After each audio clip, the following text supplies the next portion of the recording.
اس لیے ہمیں دعوت کے ذریعے اپنی پوری زندگی کو بدلنا ہے، دعوت کے ذریعے پوری زندگی کو بدلنا ہے۔ میرے دوستو عزیزو، ہجرت وطن چھوڑنے کو نہیں کہتے، ہجرت کہتے ہیں ہر اس چیز سے رخ پھیر لینا جس سے محمد صلی اللہ علیہ وسلم نے روکا ہے، اللہ نے روکا ہے، ہر اس چیز سے رخ پھیر لینا، یہ ہے ہجرت۔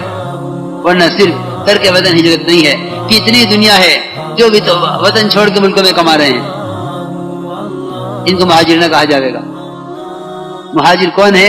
کہ مہاجر تو وہ ہے جو ہجرت کرے، یعنی اپنی زندگی کے تمام شعبوں میں اللہ کے غیر سے رخ پھیر کر اللہ کے اوامر کا پابند ہو جاوے، اس کو کہتے ہیں مہاجر، جو جہاں بھی ہو دین کے ساتھ ہو۔ حدیث میں فرمایا مہاجر وہ ہے جو جہاں بھی ہو دین کے ساتھ ہو، وہ مہاجر ہے۔ اس طرح میرے دوستو عزیزو، ہمیں اپنی زندگیوں میں پورا دین لانا ہے۔ میں نے عرض کیا کہ ایک ایک عمل اللہ کی رضا کے لیے ہو، کیونکہ حدیث میں آتا ہے کہ ادنا ریا بھی شرک ہے، ادنا ریا بھی شرک ہے۔ یہ 6 صفات جو 6 نمبر کہلاتے ہیں نا، اصل میں اب تو نمبر گنوانے کو لوگ 6 نمبر کہنے لگے ہیں۔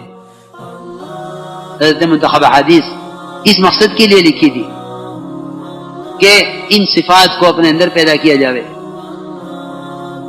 ان صفات کو اپنے اندر پیدا کیا جاوے، اور یہ 6 نمبر احادیث کی روشنی میں بیان کیے جاویں، یہ 6 نمبر احادیث کی روشنی میں بیان کیے جاویں۔ الحمدللہ ہمارا معمول ہے ہر صبح روانگی سے پہلے اللہ کے راستے میں نکلنے کے خوب فضائل سنائے جاتے ہیں مجمع کو، تاکہ مجمع احتساب پر آ جاوے، اللہ کے راستے کی تکلیفوں پر کیا ملے گا، پیدل چلنے پر کیا ملے گا، بھوک پیاس پہ کیا ملے گا، بیماری پہ کیا ملے گا۔ صبح 1 گھنٹہ 1.5 گھنٹہ فضائل ہی سنائے جاتے ہیں اللہ کے راستے میں نکلنے والی جماعتوں کو، کیونکہ بھائی دوستو عزیزو، بات یہ ہے جب تک داعیانہ مزاج نہیں بنے گا استقامت تو کام پہ ہوگی نہیں۔ ہم تو اس کام کو ایک تنظیم سمجھ کر اس میں حصہ لیے ہوئے ہیں۔ وہ تو میرے دوستو صحابہ والا غم اللہ سے مانگنا پڑے گا، یہ کوئی قبولیت کی بات نہیں ہے کہ ہم نے اتنی دیر 2.5 گھنٹے یہ کام کر لیا۔ قبولیت جو مقبول ہو جاتے ہیں نا اللہ کے یہاں، وہ تو اللہ تعالیٰ ان سے کام لینے کا فیصلہ فرما لیتے ہیں۔ میں اس لیے عرض کر رہا ہوں کہ 6 نمبر یہ کوئی رسم نہیں ہے کہ کلمہ، نماز، علم، ذکر، اکرام، اخلاص، تفریح کا وقت۔ پچھلے چند سال پہلے کی بات ہے، مولانا احسان صاحب کہنے لگے میرے سے کہ وہ ایک آدمی نے 1.5 منٹ میں 6 نمبر بیان کر دیا۔ میں نے کہا 1.5 منٹ میں کیا 6 نمبر بیان کیے ہوں گے، نمبر ہی گنوائے ہوں گے۔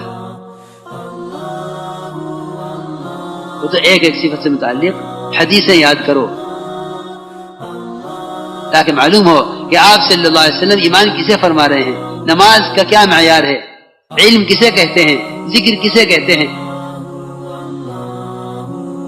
تو احادیث سے معلوم ہوگا نا کہ ذکر کسے کہتے ہیں اور اخلاص کسے کہتے ہیں۔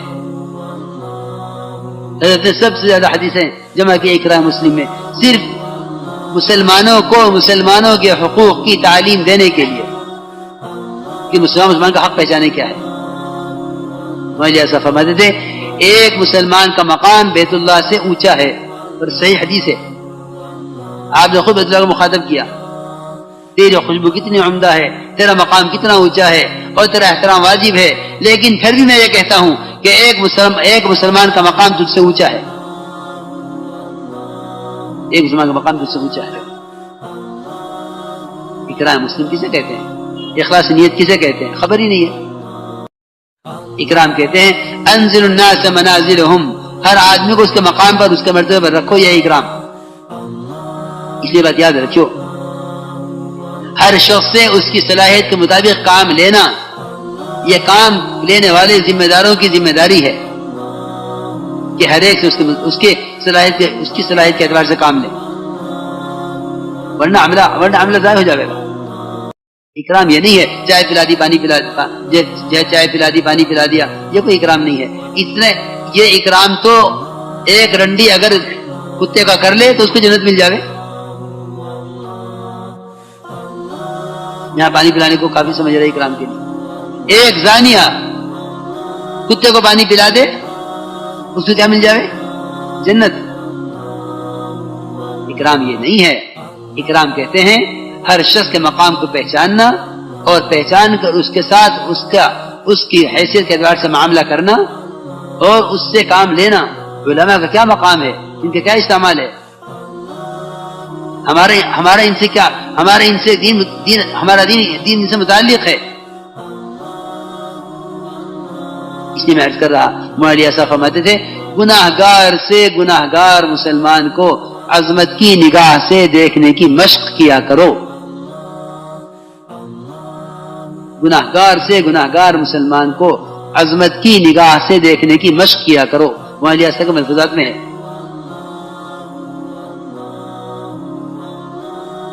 اس لیے میرے دوستو عزیزو، ہر ایک کا مقام پہچانو، ہر ایک کا مقام پہچانو۔ جب ساتھیوں سے غلطی ہو جائے تو ان کی خوبیاں تلاش کیا کرو، ساتھیوں سے غلطی ہو جائے تو ان کی خوبیاں تلاش کیا کرو، ان کی خوبی کیا ہے۔ آپ صلی اللہ علیہ وسلم کے سامنے ایک جنازہ لایا گیا،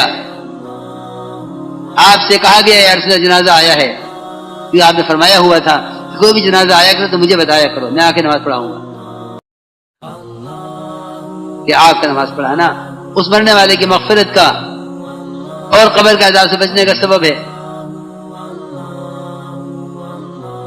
آپ جب نماز کے لیے آنے لگے تو حضرت عمر رضی اللہ تعالیٰ عنہ نے آپ کو اس کی نماز پڑھانے سے روک دیا۔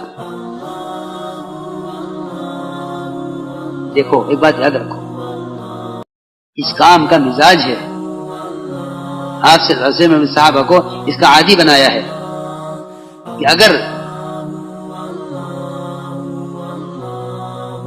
کسی سے کوئی غلطی ہو جائے تو اس کی خوبی تلاش کرو۔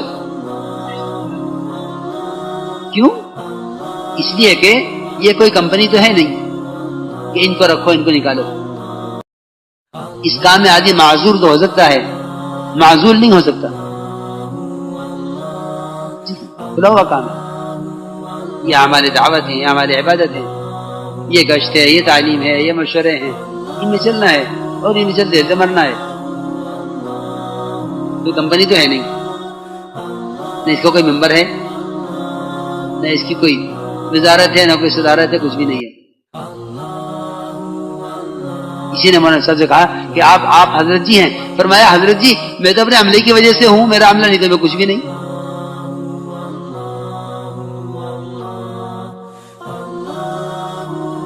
تو میں بہت ضروری بات عرض کر رہا ہوں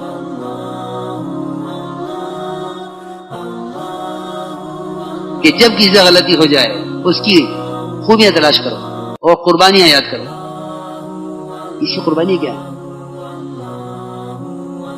تو جنازہ لایا گیا، لیکن جنازہ اتنے برے آدمی کا تھا، اتنا برا آدمی جو اپنی برائیوں میں مشہور تھا۔ حضرت عمر نے روک دیا آپ کو کہ یا رسول اللہ ہمیں اچھا نہیں لگتا کہ آپ اس کے جنازے پر کھڑے ہوں، آپ تشریف لے جائیے، اس کی نماز ہمیں سے کوئی پڑھا دے گا، آپ مت پڑھائیے۔ آپ نے اتنا سنتے ہی فوراً اعلان کیا مجمع میں، بھائی لوگوں تم میں سے کسی نے اس مرنے والے کو کوئی عمل کرتے ہوئے دیکھا ہے؟ ایک صحابی کھڑے ہوئے، عرض کیا کہ ہے یا رسول اللہ اس نے فلاں فلاں موقع پر اللہ کے راستے میں ایک رات پہرا دیا ہے۔ آپ نے فرمایا جو آنکھ اللہ کے راستے میں پہرا دینے میں جاگی ہے وہ آنکھ جہنم کی آگ نہیں دیکھے گی، وہ آنکھ جہنم کی آگ نہیں دیکھے گی، یہ درجہ ہے اس کا۔ ایک خوبی تلاش کرا یہ اعلان کر کے صحابہ کے درمیان، اور فرمایا عمر پیچھے ہٹ جاؤ، تمہیں کوئی حق نہیں ہے کہ تم لوگوں کے اعمال کے بارے میں سوال کرو، بلکہ سر عن الفطرہ کہ ہاں فطرت کے بارے میں سوال کر سکتے ہو کہ جنازہ مسلمان کا ہے غیر مسلم کا ہے، اتنا پوچھ سکتے ہو، لیکن تمہیں اعمال کے بارے میں سوال کرنے کا کوئی حق نہیں، پیچھے ہٹ جاؤ۔ آپ نے حضرت کو پیچھے ہٹا دیا اور نماز پڑھائی۔ میں ایک بات عرض کر رہا، اکرام یہ نہیں کہ پانی پلا دو، کھانا کھلا دو، یہ اکرام تو صحابہ مشرکین کا کرتے تھے، اور ایسا کرتے تھے جیسا کیا مسلمان کرے گا آج کسی مسلمان کا۔ جو صحابہ مشرکین کا کرتے تھے. جہجہ غفاری کئی دن تک آپ کے گھر کا سارا کھانا خود کھا جاتا تھا، حالانکہ وہ کافر تھا، اسلام نہیں لائے تھے اس وقت تک. صحابہ نرم ٹکڑا چھانٹ کے مشرک قیدی کو دیتے تھے، اس لیے وہ اسلام لاتے تھے کہ مسلمان کا معاملہ ہمارے ساتھ یہ ہے کہ ہمارا مہمان ہے، بڑے قید میں ہو، جو نرم ٹکڑا صحابی کے ہاتھ میں آوے وہ سب سے پہلے مشرک کو پیش کرے کہ لو اس کو کھلاؤ، ہمارا مہمان ہے. کہ ایسا مشرک کیوں نے اسلام لاوے کہ جس کو نرم ٹکڑے تلاش کر کے روٹی کے کھلائے جاویں.